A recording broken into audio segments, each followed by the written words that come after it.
At this point, we've been working with Nessus as our vulnerability scanner, and I want to move over to looking at a different vulnerability scanner, and this one's called Nexpose.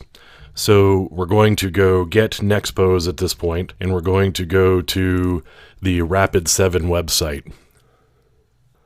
Now, it's a vulnerability scanner, and one of the advantages to having a couple of vulnerability scanners is you may pick up some different things because the plugins may be different, they may work in a slightly different way. And so we've got this vulnerability scanner called Nexpose, and one of the other advantages to using Nexpose is it actually integrates with Metasploit because it's the same company that's actually responsible for both of them. So acquiring Nexpose is a pretty simple process.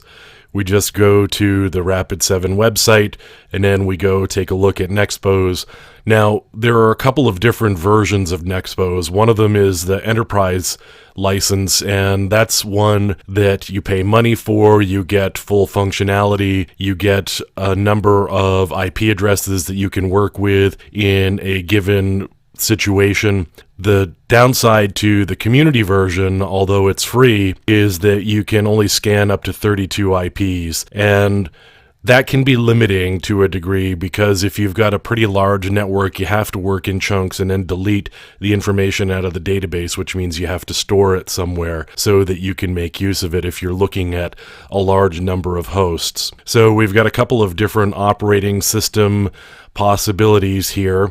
We've got, of course, Windows, and then there are the Linux versions. So there's a Linux that's geared towards Ubuntu, and they support 8.04 and 10.04, both in 32 and 64-bit. There's also a virtual appliance, which you could download and run as a virtual machine if you wanted to go down that route.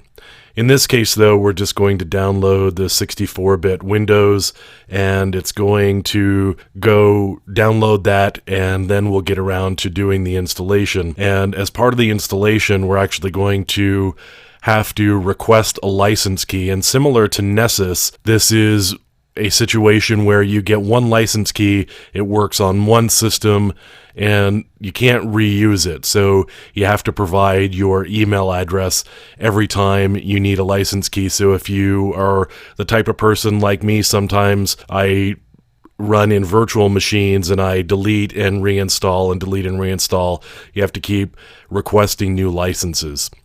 So we're going to download this, and then subsequently we'll take a look at installing and getting it up and running and configured.